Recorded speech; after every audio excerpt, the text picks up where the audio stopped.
तो चलिए स्टार्ट करते हैं। सबसे पहला वर्ड है एसेट्स। एसेट्स का मतलब क्या होता है? Property of the business. जैसे एक बिजनेस के पास बिल्डिंग हो सकती है, मशीनरी हो सकती है, कैश हो सकता है।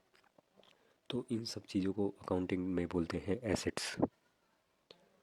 फिर एसेट को क्लासिफाई किया गया है। जैसे पहला है टेंजिबल एसेट। टेंजिबल एसेट्स मतलब जिनको आप देख सकते हैं, टच कर सकते हैं, उनको बोलते हैं टेंजिबल एसेट्स। जैसे बिल्डिंग को आप देख सकते हैं, फर्नीचर, मशीनरी, ये सब चीज़ें क्या हैं? टेंजिबल एसेट्स हैं।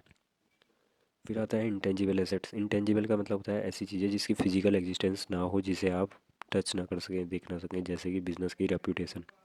रेप्यूटेशन को इसमें अकाउंट्स में कहते हैं हम गुडविल। गुडविल मतलब कि जैसे कोई बिजनेस कॉमन कैपिटल लगा के, सामने वाले जितनी ही कैपिटल लगा के उससे ज़्यादा कमा रहा है, सिर्फ और सिर्फ अपने नाम और अपनी रेप्यूटेशन की वजह से, तो वो भी बिजनेस की एसेट है, लेकिन इंटेंजिबल एसेट है।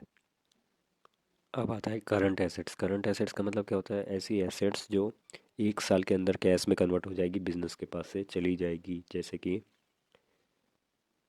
कैश, स्टॉक, जो सामान आपके पास पड़ा रहता है बेचने के लिए, उसको बोलते हैं स्टॉक। डेटर्स, जिन्होंने आपके पैसे देने हैं वो 1 साल के अंदर दे देंगे।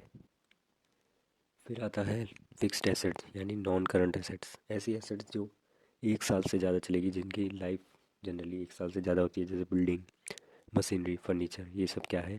बिजनेस की फिक्स्ड एसेट है। फिक्स्ड मतलब 1 साल से ज़्यादा चलेंगी है। फिर वर्ड आता है लाइबिलिटीज़। लाइबिलिटीज़ का मतलब होता है उधारी। जो बिजनेस ने उधार ले रखा है, जिसको उसे आज नहीं तो कल पे करना पड़ेगा, उसको क्या बोलते हैं? लाइबिलिटीज़। एग्जाम्पल है इसका, बैंक से लोन ले रखा हो, मान लो आपने उधार में सामान खरीद रखा हो। ये सारी चीज़ें क्या है? लाइबिलिटीज़।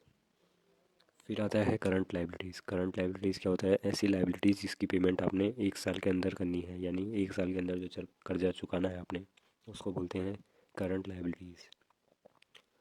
नॉन करंट लाइबिलिटीज़ वो लाइबिलिटीज़ होती है जिन्हें आपको 1 साल के बाद लौटाना है। जैसे कि बैंक लोन आपने ले रखा है 10 साल के लिए, तो उसे आप बोलोगे नॉन करंट लाइबिलिटीज़। फिर आता है कैपिटल। जैसे लाइबिलिटीज़ क्या था? आपने किसी और का पैसा ले रखा है बिजनेस में लगाने के लिए, वैसे ही कैपिटल क्या होता है? जो मालिक ने अपना पैसा इन्वेस्ट करा हुआ है बिजनेस में, उसको बोलते हैं कैपिटल। हिंदी में इसका मतलब होता है पूंजी। कई बार क्या होता है कि बिज़नेस का ओनर क्या करता है, अपने पर्सनल खर्चे के लिए बिज़नेस से कैश निकाल लेता है या कुछ सामान निकाल लेता है, उसको कहते हैं ड्राइंग्स। तो हमारा आखिरी टर्म है आज का, ड्राइंग्स। ड्राइंग्स का मतलब है जहाँ पर भी पर्सनल यूज़ के लिए बिजनेसमैन या तो कैश निकाल ले या गुड्स निकाल ले बिजनेस से, उसको बोलते हैं drawings. Thanks for watching, subscribe the channel. ऐसे ही हम आपको सरल भाषा में पूरी अकाउंटिंग सिखाएंगे, step by step, class by class.